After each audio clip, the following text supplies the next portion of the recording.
Mahal kong mga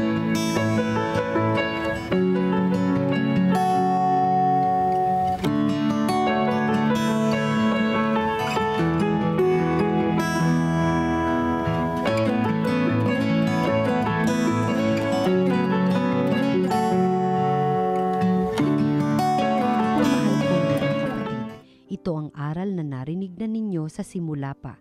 Mag-ibigan tayo. Huwag tayong tumulad kay Cain. Siya'y anak ng Diablo. Pinatay niya ang kanyang kapatid. Bakit? Sapagkat masasama ang kanyang gawa, ngunit matutuwid ang gawa ng kanyang kapatid. Kaya, mga kapatid, huwag kayong magtaka kung kinapupuotan kayo ng sanlibutan. Nalalaman nating lumipat na tayo sa buhay mula sa kamatayan, sapagkat iniibig natin ang mga kapatid. Ang hindi umiibig ay nananatili sa kamatayan. Mamamatay tao ang napopuot sa kanyang kapatid. At nalalaman ninyong ang buhay na walang hanggan ay wala sa mamamatay tao. Dito natin nakikilala ang tunay na pag-ibig. Inialay ni Kristo ang kanyang buhay dahil sa atin. Dapat din nating ialay ang ating buhay dahil sa mga kapatid. Kapag nakita ng sino mang may kaya sa buhay ang kanyang kapatid na nangangailangan at hindi niya ito tinulungan, paano niya masasabing siya'y umiibig sa Diyos? Mga anak, huwag tayong umibig sa pamamagitan ng salita o wika lamang. Ipakita natin ang tunay na pag-ibig sa pamamagitan ng gawa.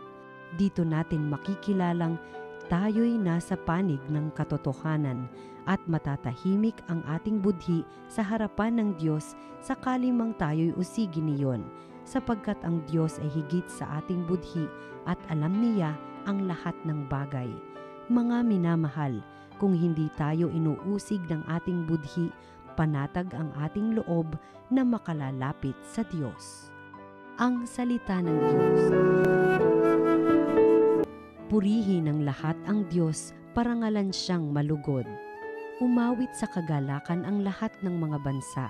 Panginooy papurihan, paglingkuran siyang kusa. Lumapit sa harap niya at umawit na may tuwa. Purihin ng lahat ang Diyos, parangalan siyang malugod. Ang Panginooy ating Diyos, ito'y dapat malaman. Tayo'y Kanya, Kanyang lahat. Tayong lahat na nilalang. Lahat tayo'y bayan niya, kabilang sa Kanyang kawan. Purihin ng lahat ang Diyos, parangalan siyang malugod. Pumasok lahat sa Kanyang templo na ang puso'y nagdiriwang, umaawit nagpupuri sa loob ng dakong banal. Purihin ang ngalan niya at siya'y pasalamatan. Purihin ng lahat ang Diyos, parangalan siyang malugod. Mabuti ang Panginoon, pag-ibig niya'y walang hanggan. Siya'y Diyos na mabuti't laging tapat kailanman. Purihin ng lahat ang Diyos, parangalan siyang malugod. Ang mabuting balita ng Panginoon ayon kay San Juan. Noong panahong iyon, minabuti ni Jesus na magpunta sa Galilea. Nakita niya si Felipe at sinabi rito, "Sumunod ka sa akin." Si Felipe taga Betsaida, tulad ni na Andres at Pedro. Hinanap ni Felipe si Natanael at sinabi rito, "Natagpuan namin si Jesus na taga Nazaret, ang anak ni Jose." Siya ang tinutukoy ni Moises sa kanyang sinulat sa kautusan at gayon din ang mga propeta. "May nagmumula bang mabuti sa Nazaret?" tanong ni Natanael. Sumagot si Felipe, "Halika't tingnan mo."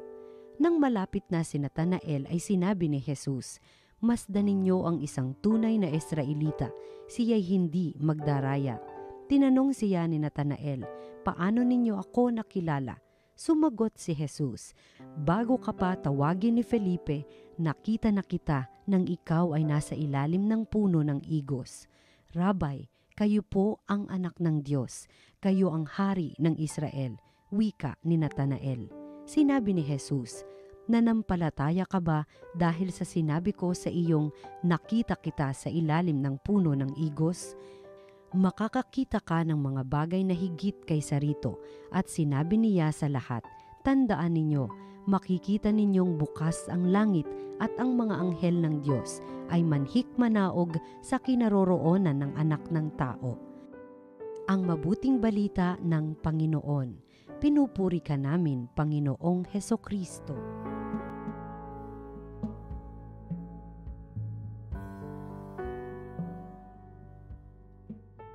Isang magandang pagsasalarawan sa pagmamahal ang ibinibigay sa atin ng unang pagbasa mula po sa unang sulat ni San Juan. Paano raw po ba natin malalaman na tayo'y nagmamahal? Yung nagmamahal ng tunay at ng totoo. Ang sabi po ni San Juan sa kanyang unang sulat ay, ang pagmamahal ay isang paglipat o pagtawid mula sa kamatayan patungo sa buhay. Kaya pwede nating sabihin na kapag tayo ay nagmamahal, tayo ay nagbibigay buhay. Ang isang nagmamahal ay nagpapagaling, nagpapabuti, nagpapagaang, naghihilom ng mga sugat. At ang kabaligtaran, yung hindi pagmamahal ay nakamamatay. Ibig sabihin, nakadadagdag ng sakit, nakapagpapahirap, at nakakasugat. Simpleng pagsasalarawan, ngunit napakalinaw. Kaya't mula dito, magandang tanungin natin, kamusta ang ating mga sinasabing pagmamahal? Dahil lagi nating sinasabi na tayo ay nagmamahal.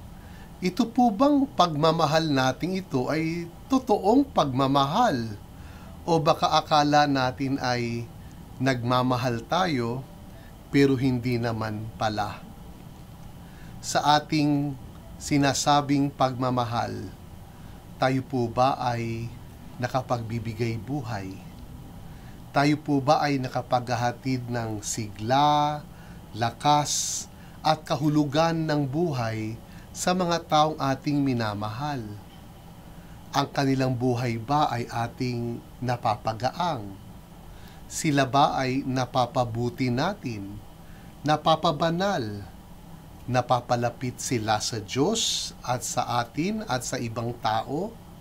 At ang kanilang mga uhaw, pagod, pagtitiis at hirap, napapawi ba dahil sa ating pagmamahal? O baka naman, sinasabi nating tayo'y nagmamahal, pero ang ating nagagawa ay napapalala lalo ang kanilang kalagayan. Sila'y napapasama, napapariwara, nasasaktang tuloy-tuloy, nabibigatan, napapalayo sa Diyos at sa ibang mga tao. Hindi po ito pagmamahal na totoo. Sa ating ebanghelyo ay tinawag po ni Jesus si Felipe na tumawag naman kay Nathaniel, at parehong si Felipe at Nathaniel ay tinawag ni Jesus para maging mga alagad niya. Ang pagtawag ni Jesus sa pagkaalagad, yan man ay kina Felipe, Nathaniel at sa iba pa. At ang pagtawag ni Jesus sa atin na lumapit sa Kanya ay paanyaya at pagtawag para sa pagmamahal.